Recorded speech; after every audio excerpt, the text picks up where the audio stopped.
go out and find people that are in the same situation as you are. Keep working hard, and things will work out for you.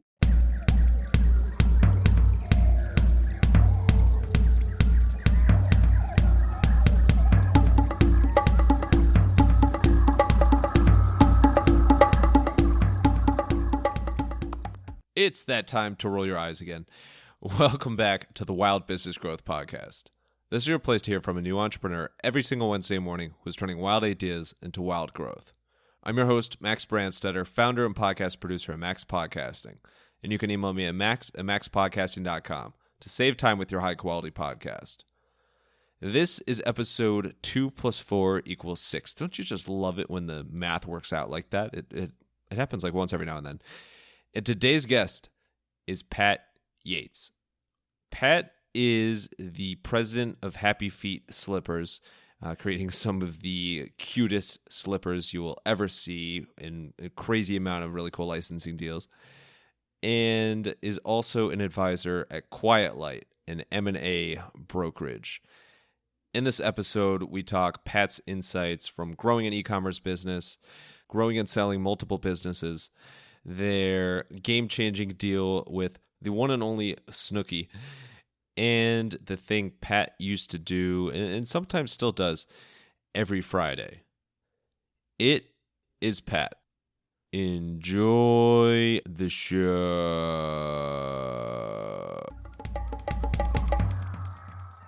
Alrighty, we are here with Pat Yates, the dude behind HappyFeet, as well as a big part of Quiet Light. Some really cool businesses in pretty different spaces, but also there's some overlap there as well. Pat, super excited to chat with you. How you doing today? That's great. I'm great. How are you today? I'm great. Better now that I'm talking to you.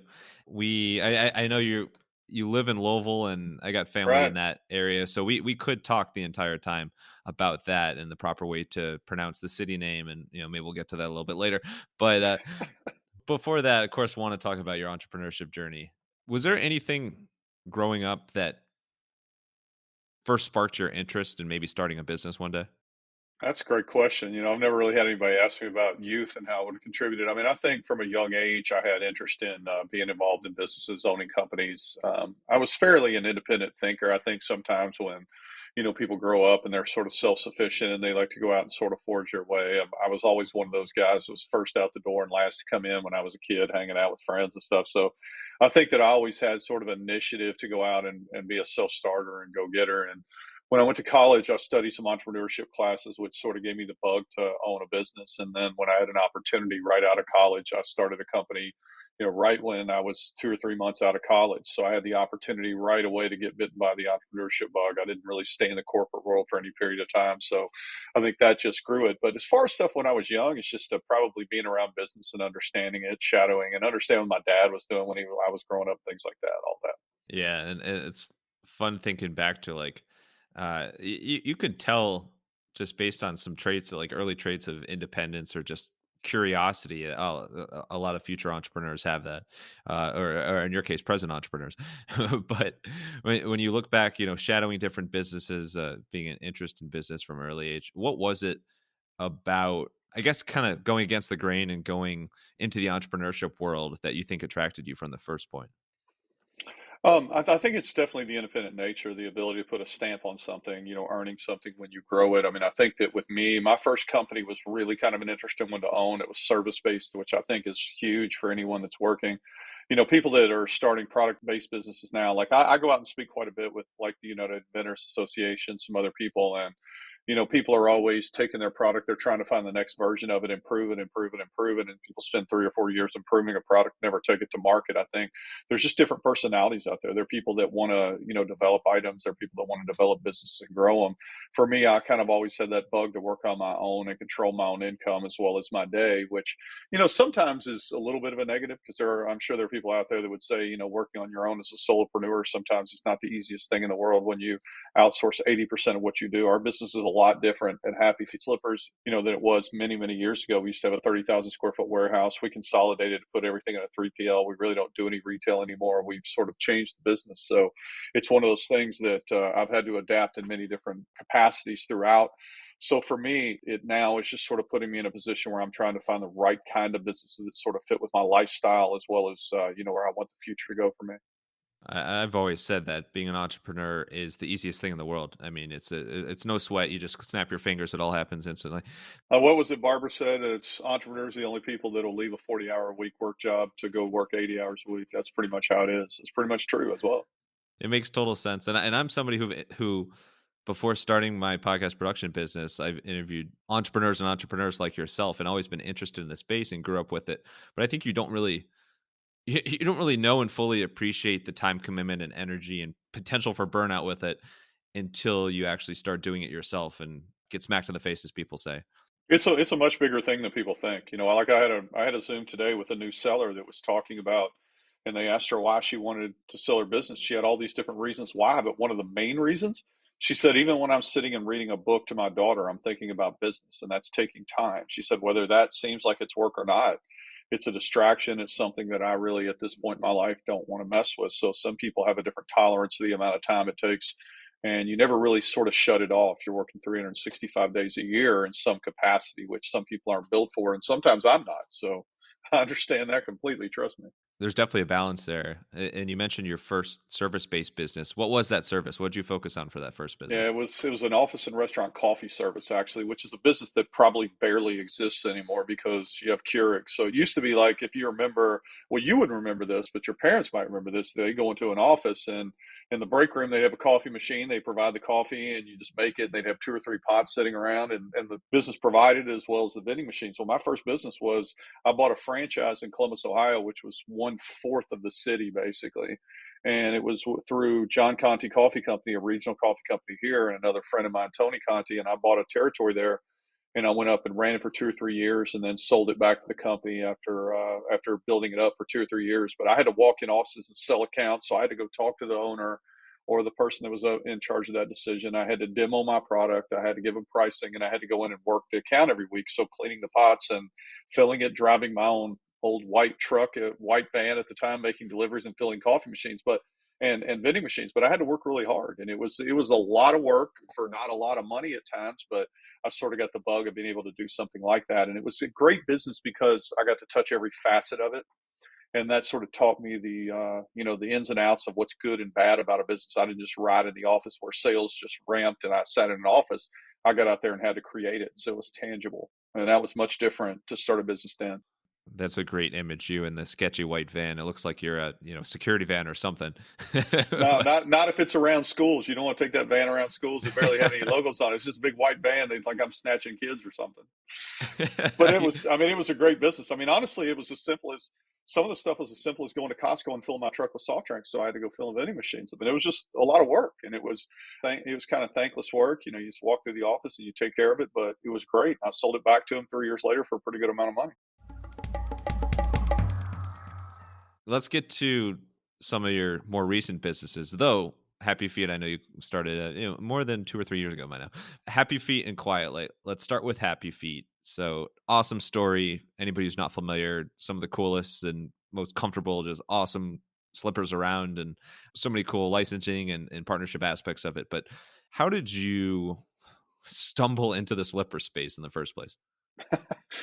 I mean, it's really kind of weird how we got started in this business. I mentioned to you how I had a coffee company in Columbus, Ohio. When I sold it, I had a 200-mile non-compete, and my mom lived in Nashville. And actually, I'd lived in Nashville for a long time, so I moved there. We had just had our first son in '92, my wife and I, who Sandy, were still married. And we moved to Nashville, Tennessee, which was outside the 200-mile non-compete. And I started a brand new coffee company from scratch. I knew how to do it. I knew how to source. I didn't need to pay a royalty for it. I took the whole city of Nashville versus 1/4 of Columbus, built that up and sold it to Standard Coffee Company. So I started another one and sold that one as well in Nashville.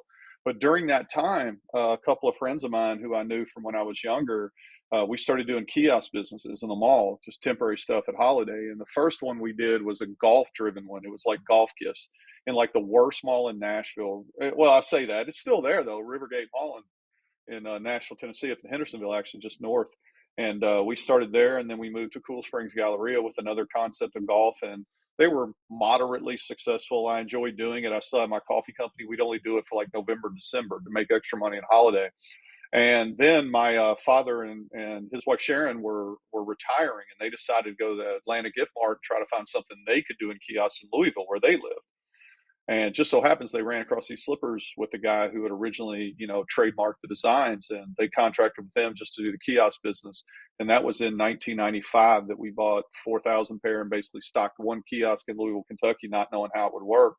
And then basically a long time later, we've been around for quite a while. It didn't really start. I bought the company from everyone in 2001, and that's when I started buyhappyfeet.com, which is our domain name. Started it from zero. It was literally $0 startup. I bought it off GoDaddy and started it fresh. So we had $0 in sales, and now it's a multi-million-dollar site I still own.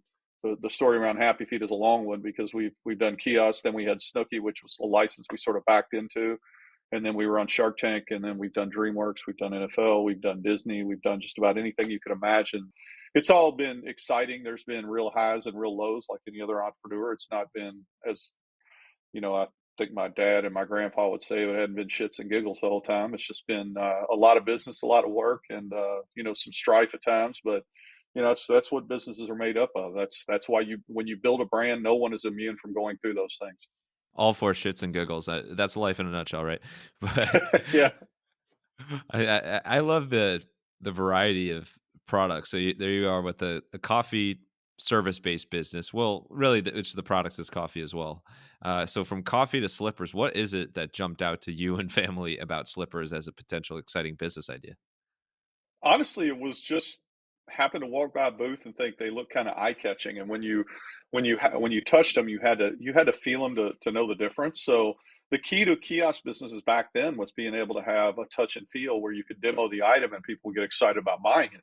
Problem is, you really can't do that on the internet, so we sort of eliminated that from our abilities when we did the .com. But it's always been fun, and what we've tried to do is put a personal stamp on it. It's not the largest business in the world. It's a smaller lifestyle business, and I enjoy it. But we've had so many fun things we've been able to do. So much media. It's just incredible. Going on Jimmy Fallon. We've been on Letterman. We were on Shark Tank. We were on Jersey Shore, clearly. Pretty much every late night show, every morning show you can imagine. We've been on all of them. So it's been a fun ride. It's one of those products that you don't have to get up in the morning and say, damn, I got to sell another anvil. It's just no fun. Slippers are fun. We get a lot of great feedback. Matter of fact, I was sitting, as much as bad as this is to admit, I was sitting getting a pedicure with my wife this weekend, and a little girl was making some TikToks, and she's a huge Disney fan. So we struck up a conversation about our Stitch slippers. She's a huge Stitch fan. She just went crazy, and we sent her a pair. So those are the kind of things that I really enjoy in this business. That's one of the reasons I like having it, and ironically, haven't sold it as an M&A advisor. So That's so great. In selling anvils, that I think the only people that can do that is Acme Corporation from Looney Tunes. They're big on the anvil, but yeah, also no shame in the petty. All for it. that's right. So many cool partnerships, amazing collaborations. How did the Snooki duo, Snooki and Happy Feet, how did that come up in the first place? My oldest son, who was in middle school or high school, I don't even remember which one, it's probably high school, early high school, came in my room one night, and he just legit said, Dad, Snooki's wearing your slippers on Jersey Shore. And I've said this before. I said, I only have two questions. Who the hell's Snooki and what's Jersey Shore? I don't know what you're talking about. Because I had never seen the show. I had no idea what it was. That's no joke. And so I walk in, and he rewinds it, and we look, and there she was wiping something up with the pink slippers on. And she was just a fan of the product. She bought it, took it to the house. She was planning on wearing it around. It would have been so hard to think about getting product placement in that show in the very beginning of it. It just you wouldn't even believe it. But she wore it, and somehow I was able to mine out who her agent was. And I was talking with the guy the very next day, and I drove to Chicago and negotiated a license deal for her to, design her own line. Because at the time she had 1 million Twitter followers, which doesn't sound like a lot, but that was a lot in 2008, 2009. I mean, she was really had a ton of following. And when we did this license, we built a leopard slipper, a couple of other designs, and we launched them on the site. She crashed it immediately the moment she tweeted it. It just had so much traffic. And then from that point, we've worked with her passively really for the last 8 or 10 years. And her leopard still remains as one of our top selling items we've ever made, probably the top. So it was just kind of by accident, but it was like, even when I did it, it's like one of the things I tell entrepreneurs all the time is to try to trust your gut. Really trust what you think, because a lot of times you're going to frame decisions into personnel and other people and things you have that are constraints. You always have to trust your judgment, because if I listened to every single person other than me, I would have never done it, because every person I talked to said, "You're out of your mind. There's no way you pay this woman money to be in front of your product." And I said, "No." I said, "First of all, she's a great lady. She's much different than you would think." And I said, I like the idea of the publicity. I think we'll get a bump." And we did. And I stuck with it. I stuck to my guns on it. At the time of this recording, I heard recently an interview. Snooki was on Pardon My Take, and she is one of the most likable people, like one of the most enjoyable people to hear from. And so she just sounds like a blast to partner with, and it Yeah. really helped it take off your business.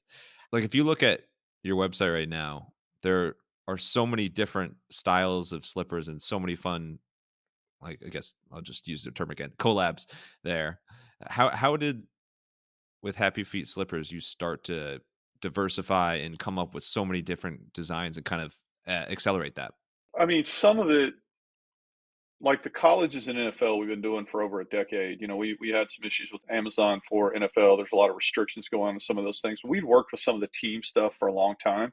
NBA, NFL, Major League Baseball, and college is sort of passively for a long period of time. But then when I went on Shark Tank, we did DreamWorks right out of that. So we did Poe and Shrek and some of those others that you see on the site right now. And we did those, and it was moderately successful. I mean, DreamWorks was, seems like it's got some big names. It didn't hit as high as I really wanted to. And you sort of learned a lot about licensing when we first got into it, because it takes your SKUs and it makes them much wider. It's great to be able to use someone's brand, but it's not super inexpensive. And then you only have it typically for 2 years to be able to show that you can make the thing happen. And that became kind of a negative when we did Disney, based on the length of contract. But I think that we try to look at what some relevant things are that are going around the world. We try to sort of develop other things. Like a couple of years ago, I developed one that's a print on demand, so we didn't have to rely just on manufacturing overseas to make something custom. And that's sort of morphed into what is now a coloring type of item that we can do as a craft type of item for slippers. It's kind of cool. We've started doing prints where we do all over prints and wrap the slipper in it so it can look a lot more consistent throughout. And we're doing some work with some NFL designs and other standard print designs. So our product is sort of morphed and designed itself over the years. And I think that there's no rhyme or reason as to what license we did. It's just when we had the opportunity to partner with a plush toy manufacturer to make the slipper line for Disney, we definitely took advantage of that. Like if you go to that one, it's one of the best listings you'll find on Amazon for slippers, 2,500 or so 5-star reviews, basically, with like 40 or 50 different characters. Extremely complex and expensive to build. It took about a year to even make the line. Unfortunately, Disney doesn't have a lot of vision, and I say that with all passion. I hope they watch this and I tell them they have no vision, because they decided any direct-to-consumer license they didn't want to spend a lot of time on. What they really want to do is have someone that comes in, sells $1 million to Walmart, and then pays them their fees. That's kind of what they want. They don't want to see a line build. So after 2 years, we doubled every year, but it still wasn't big enough for what they wanted. So they decided not to renew the license. So now we're partnered with another licensor for slippers, because they had 4 or 5 anyway. So now we're in even better position working with them, developing some great things for them. We're looking at doing some other licenses in the future, but right now it's probably not the best time to introduce things when you're dealing with an economy that is not supporting a lot of discretionary items anyway. So it's one of those things we slowed down on a little bit. So to give you an idea of how we decide on which products we want to make and which ones we want to develop, it's no real rhyme or reason to it. We just look at market, things at that time and see if there's something that would make some sense for us to add value in areas. We did a mess around in COVID a little bit with people with corporate logos, to where we can make 80 to 100 of just a corporate logo. So people were working at home. They had a touch point with their company. We had a few people do that. Sort of a nice little takeoff with that. But our product it's kind of simple. I mean, slippers are slippers. It's not that great, but we're definitely known for tennis shoe style and character styles, not as much the open back that you would see in Walmart and everywhere else all the time. That's not really our market. Slippers are slippers. I think that's words to live by there. Yeah. And the e-commerce success with Happy Feet slippers, I think, segues naturally into something that you're spending a bit more of your time on, each year the past few years, and that's Quiet Light. So would love to get to the Quiet Light story. So how did you hear about this business called Quiet Light in the first place? Well, it was oddly because I was considering selling my company. So when I started looking around, there was a lot of stuff out there, and just happened to have a conversation with Mark Dowse too. If people don't know Mark, I mean, he's just such an amazing guy, the founder of Quiet Light. He and Joe Valley have built, two owners of Quiet Light are just, amazing guys. We're really fortunate. There's 15 advisors there that are some of the smartest people I've ever seen. I mean, the only way what people don't understand, let me kind of define what Quiet Light is. Quiet Light is basically an M&A brokerage that sells nothing but online businesses. Now, we will get into wholesale a little bit if it's mingled in, but it's mainly content. It's either content, SaaS, or ecom/Amazon. So we sell all those companies. And in 2015, Mark and I talked, and we had a great conversation about my business, but we had a bigger conversation about business in general and life and family, and just sort of struck up a great relationship in 15. I think it was 2020, they came back to me. I was super busy, and they said, look, M&A is exploding. We always talked about if you wanted to get involved. And it just kind of happened to be the right time at that time, because we had talked in 2017 or 18, and I didn't join Quiet Light. We had made a run at doing it. I went and met with Brad Whalen, who's one of our leaders at Quiet Light. And it didn't work out that time, which was better, because they came back in 2020 and I was in a much better position to think about doing it. So I went in and started selling companies with Quiet Light, which, the only way that you can do it, the 15 people have to, exited multiple businesses or started. I've started multiple businesses, sold multiple businesses. We've all been through the process, and we're currently entrepreneurs. So everyone there is an entrepreneur. And I think that's why we think different. Our only metric we really worry about at Quiet Light is the quality and the number of conversations that we have. We want to prepare people to be able to exit their businesses. There's no ego like you have to list it with us. We want to take a look at your numbers, take a look at your structure, and try to give actionable tips to get you in a position to be able to exit at maximum value. So when they came back to me, I thought it was a good opportunity. So I decided to go after it. And it's interesting because it changed my entire view, because it's the thing I'm the most passionate about now, because I get to make way more impact with entrepreneurs. I'm having 20, 30 conversations a month with people that are looking to go out and sell their companies. And if I'm not selling it for them, then I'm helping them in some way. And that's just the kind of thing that I really enjoy at my life, at this stage of my life, doing. The ecom thing I still own. I'm passive in it, but it's still, a very close thing to my heart. But definitely M&A has been the best thing. How would you characterize the shift from, full-time hands-on entrepreneur to the advising side? That's a good question. It's definitely been a struggle at times to manage the time, because especially, when I stepped out of my company, I was drawing down time. So as I was drawing down time, I was drawing up time with Quiet Light. So it's definitely was really an insane time when I was trying to onboard going to Quiet Light. But it's been amazing. I think that my results were at the top of about anyone that is there. I mean, I know that in the last couple of years, if I'm not the top, I'm one of the have sold as many businesses as about anyone there. And I don't say that to impress anyone. It's just that I really dig in and I try to help the entrepreneurs. We've had some great success, people that I still talk to all the time. And, the great thing about Quiet Light is you get to win on both sides. You get to get an entrepreneur life-changing money that they've worked hard for. And then you get someone else who's buying the company who has a brand new idea and an entire goal that's different than what that entrepreneur was. It's truly an amazing opportunity. I've had toasts on FaceTime when people closed. I had one guy that had a disease that kept him bedridden. No one would even take his listing because of the way he was in his business, and I sold it. And the guy basically cried on the Zoom with me. It's those kind of things that really what I enjoy doing with it. So it's more a passion project than anything. And you're lucky enough to be able to make good money at it, then that's a great thing too. You can feel the passion and fulfillment with it. I mean, it just sounds like a rewarding space to be in. And It is. it's a shame you just don't know business well. I mean, you have no experience yourself. No, I'm just kidding. It's funny how all these steps have added up to one thing that I'm even trying to leverage as well as I am now. Like I'm going on the road with Chris Carrera from the United Inventors Association. If people are trying to take a product to market or you're trying to invent something, look up the UIA, United Inventors Association. This guy's amazing. And he's been on Shark Tank twice. He's a good friend of mine. I was in Chicago, I was in Orlando, and I was in Vegas with them speaking and then doing pitch panels like Shark Tank to try to help people with their products and help them develop it and grow it before they decide to sell. I do speeches there on how to position. All of this I do on my own because it's more about them than it is about me. And building a brand isn't easy, and people need help doing it. So that's really what my passion is now, is trying to add value from many directions. And shout out Chris and his buddy, probably your good buddy as well, Carmine. We had both of them on the show before. Yeah, there you go. They're awesome. In that nature of growing and selling businesses, I know that your advice when you're advising in your role can be really custom to the business, and there's so much variety there. But I'm curious if there's some common themes or common bits of advice that you find yourself giving often. So, like, I want to start with growing your business. In your mind, no matter what industry you're in, no matter what type of business you're in, what is one of your favorite ways to grow a business? Look, I think you have to look at the vertical a lot of times. Like I was just talking, one was a CBD business. It's limited scope that you can do now. You can't get it on Amazon. You got to advertise directly. It's an interesting market regulation on, the top end of that is going to be something they have to watch. So with that business, the idea is keep doing what you're doing, keep advertising, try to do on-page SEO, do things that are inexpensive to build traffic because their scope is limited. I talked with another business that is just starting their Amazon presence. So they have a great e-com presence. Their best opportunity right now is to go to Amazon, expand their offering, and be able to go out there, advertise, get into FBA, and watch how that sale is going to grow. That's in the infancy of growing Amazon. But then there are other brands that I have that are doing $500,000 in SDE that it's a little more complicated. Sometimes those ways to grow that business could be three or four different things. It could be improving our Amazon scope. It could be maybe buying a content site that pushes traffic that's going to raise your STE. It's another asset you own and it's pushing traffic. There could be many different ways. Truthfully, just like anything else, I think the main way to be able to grow it is to look at your advertising and make sure that you're doing really good advertising that's paying off from a ROAS standpoint.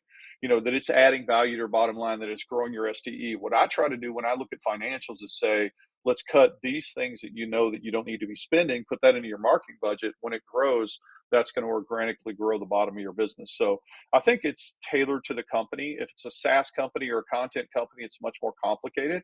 But I think that you look at what your 80/20 is and you figure out how to get around other people that can give you ideas of the best way to market it. Go to masterminds, go to shows, listen to speeches. All these things are going to be great ideas. Listen to a lot of podcasts and then find ways to be able to help grow. It's just so tailored into the individual and it's hard to say one thing. It is, but there's some awesome bits of advice there. And I think going back to the actual data, going back to your actual finances and seeing where you can cut, but not just like a cut, like, oh, we got to hold on for dear life. Cut from certain areas and apply it back to marketing to fuel life back into the business or to get the word out there. I think that's something a lot of people struggle with, but also can be very valuable for your business. So I think that's spot on. You asked a question about what are some of the things that I would look for. The first and foremost is always accrual accounting. That's the one that people mess up the most. If they're not doing accrual accounting where your cost of goods is on the products you shipped that month, not what you purchased from your vendors, then you need to make a change in your books and you need to do it immediately because it's the biggest valuation add you're going to find if you have the correct bottom line cost of goods sold for your products. That's something you definitely want to make sure you do. Shout out to accrual, and it's ingrained in my head from accounting classes in college of Yeah. all those accounting definitions. How about for somebody who really wants to sell their business? What's a good way to position your business to potentially be sold one day? Yeah, it's a great question. And here's the thing. I mean, I think that the biggest thing I can tell people is stay ahead of the curve. Get in and talk with an advisor. Look at where you're at. Get a baseline. I think the interesting thing about entrepreneurs is they all think they're the smartest people in the room. That's one thing that sucks about an entrepreneur. Well, I am. No, I'm just kidding. I mean, on this podcast, I'm clearly the smarter guy, and you're sitting over there thinking, I know I'm the smarter I'm guy. I'm clearly the most humble. No. The most important thing is to try to do the research ahead of time, to go in and say, I don't know what I don't know, so please teach me what I need to do to be able to exit my business right. So what we do is we try to look at it because what people don't understand is like if you have one expense, let's say there's one expense that's costing you like $7,000 or $8,000 more than it should in a year. Let's say that's the case, and you're going out at a 3x multiple. I just told you that I can find you $21,000 to $24,000 in your on your business. If it's $7,000 on a 3x multiple, is $21,000. You would be shocked how much money leaks out in a business that adds up really big. So I think that first of all is to have an advisor look at your financials, look at the add backs. If you're paying yourself a salary, that's going to be an add back. If you have interest expense, it's an add back, telephone, things like that, internet, interest expense, things like that. All of them add up to add backs. And then you're going to find out that your profit is much different than you're thinking. So when you apply multiple to that, you may be in a better position towards an exit than you think. But if you say to me, Pat, I want to exit at 5 million, and we do your math and you're at 2.2, okay, great. That means you got a ways to go. So let's talk about what actionable tips are and how you can keep going and how you're going to get in a position to do it. We always want people on a little bit of a growth. You never want to be stagnant or dropping because that's going to hurt your multiple and you'll get beat up by buyers. So I think it's a lot of times it's important to watch your run rate. And if you're getting to the point where you're growing 25, 30, 35, 40% a month, it might be time to start thinking about it. But the true time to think about selling your business is when you actually decide that you get up in the morning and say, I just don't want to do this anymore. And then it's all going to fit together. And we try to make the process very seamless and easy. We can usually get people to market in, 2.5 to 3.5 weeks, somewhere in there. Very simple client interview, very simple financial work. We just really work with them to make the business the hero. And then we go out and list it publicly and hopefully have good success with it. More shrewd advice from the smartest person in this podcast episode. I don't know about that. It's true. And if you want to hear from the second smartest person in this podcast episode, which I do all the time, you can sign up for the Podcasting to the Max newsletter. It has entrepreneurship tips, podcasting tips, and terrible, no good, awful dad jokes from yours truly. It comes out every Thursday, short and sweet email, and all you got to do is sign up at maxpodcasting.com/newsletter. Now, let's get back to the smartest person in the podcast episode, Pat. So let's switch gears a little bit. Let's get to more you on the personal side and how you try to keep things in balance. And we talked, way early on in this interview about entrepreneurship and when you start a business, how much it starts to take over your life. And, even many years after running, it could still take over your life. So there's a balance there. A lot of people are striving for. You got Quiet Light, you've got HappyFeet slippers. I'm sure you do other mentoring in addition to that. How do you find any sort of time to unplug and unwind or just chill to keep your mind right? That's a great question. I mean, it's not easy. And I think that the more that, some people say, well, you get the opportunity to work at home and do whatever you want to do sometimes. And I'm like, well, that's still not good. I mean, it's like, you're still going to be working a lot. It's been a real challenge because, we have to really work in the in the eyes of the entrepreneur very effectively. I try to respond to my emails really quickly. I try to keep them as empty as I possibly can. I try to stay on top of it, but it's not easy. I can't replicate myself, so I won't lie and say that it hasn't been a struggle. There's still struggles in finding time management and making sure things are done when I'm really busy on some of those things. But I think the more that I've developed, my outsourcing over the last couple of years, it's become easier. I used to coach high school basketball for a decade before I even did Quiet Lights. So I sort of had another thing that I was doing as an assistant. I just did it volunteering because I love basketball, so that kept me hopping. So I've been kind of used to multitasking and doing a lot of things. But this has become more and more challenging. And the more that I build my brand, for lack of a better way of putting it, in the M&A space, I'm getting a lot of people coming in. I spend a lot of time with entrepreneurs, so that time gets, shrinks even a little bit more at times. But I'm still working on it. It's an ongoing process. It's not the easiest thing for sure. You worked in a wonderful pun there. I don't even know if you noticed you did. You said basketball keeps me hopping, which is a great word for basketball. Yeah, that was pretty good. Yeah, so I mean, but it's. I'll be honest, it's not easy, and I'm still working on doing that. I'm fairly fortunate. I have 3 sons that are all out of the home, so I'm an empty nester, which makes things a little bit easier because I have a little bit more time. When my sons were in sports and in high school, and even when they were going to college, we were still spending a lot of time going down and stuff, and I see them a lot, but. I have a lot more time during the day and the evenings to be able to do things. So I try to buy my time a little bit. But it's definitely, there's no question I've slipped on a lot of things. I hate some of the things I've done the last 2.5, 3 years, with my business. And I wish I'd have changed and gone a different route. But it was because I was trying to normalize all this opportunity. But I feel like I've done everything I can do for every client that I've been working with. So that's all I can really do. I'm just work as hard as I can. You mentioned time management. How have you gotten better at the years at time? Like, how do you learn from a time management perspective? Quiet Light is my priority, period. It is. It's the main thing that I do. Most of my stuff that I do with my ecom, I do in the evenings, mornings, and weekends. So I've started to really prioritize that. I take one day a week where I really try to concentrate half of that day on the ecom business. But other than that, I'm pretty much full time doing the Quiet Light thing. The good news is that at HappyFeet Slippers, our products don't change a ton. So we don't have a lot of stuff that we have to do to update it. It's just, getting marketing schedules, orders, and things like that together.